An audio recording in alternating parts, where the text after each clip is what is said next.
'Twas the night before Christmas. A visit from St. Nicholas by Clement C. Moore.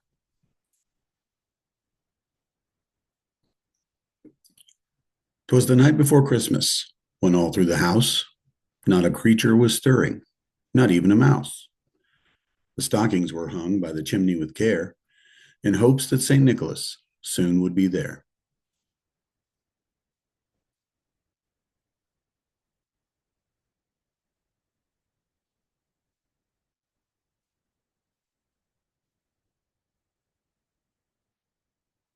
The children were nestled all snug in their beds, while visions of sugar plums danced in their heads. And Mamma in her kerchief and I in my cap had just settled our brains for a long winter's nap.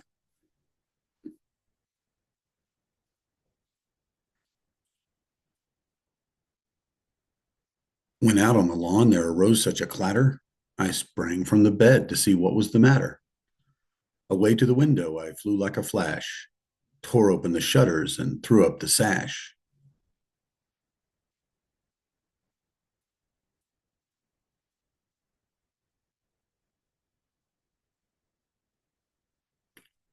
The moon on the breast of the new fallen snow gave the luster of midday to objects below.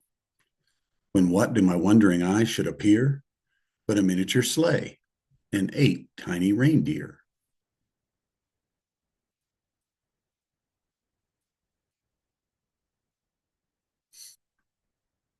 With a little old driver so lively and quick, I knew in a moment it must be St. Nick. More rapid than eagles his coursers they came, and he whistled and shouted and called them by name.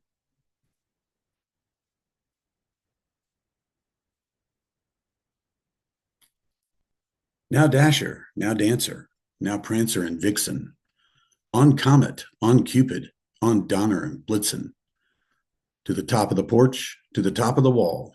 Now dash away all.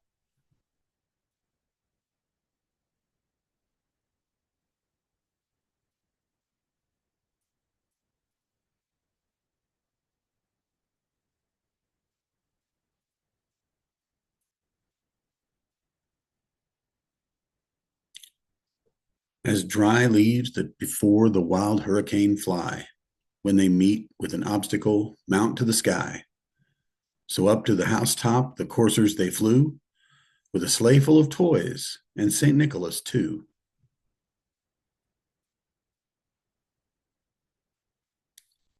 And then in a twinkling I heard on the roof the prancing and pawing of each little hoof.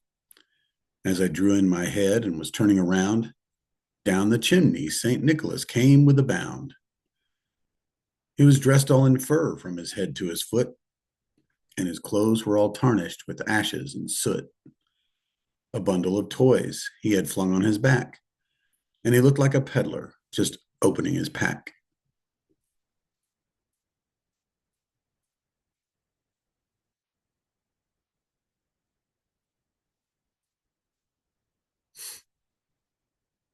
His eyes, how they twinkled, his dimples, how merry. His cheeks were like roses, his nose like a cherry.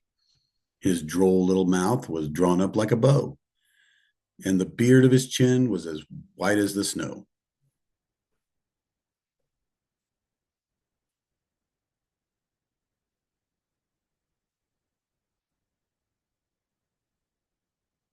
The stump of a pipe he held tight in his teeth, and the smoke it encircled his head like a wreath. He had a broad face and a little round belly that shook when he laughed like a bowl full of jelly.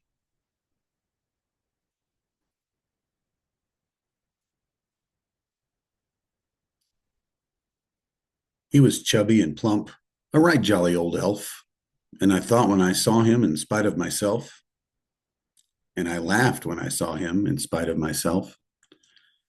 A wink of his eye and a twist of his head soon gave me to know I had nothing to dread.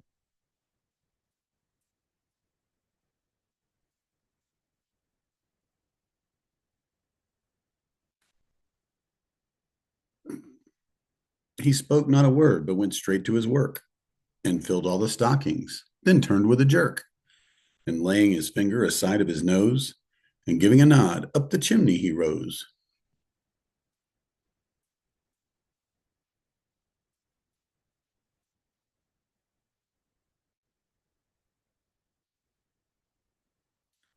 He sprang to his sleigh, to his team gave a whistle, and away they all flew like the down of a thistle. But I heard him exclaim as he drove out of sight, "Happy Christmas to all, and to all a good night."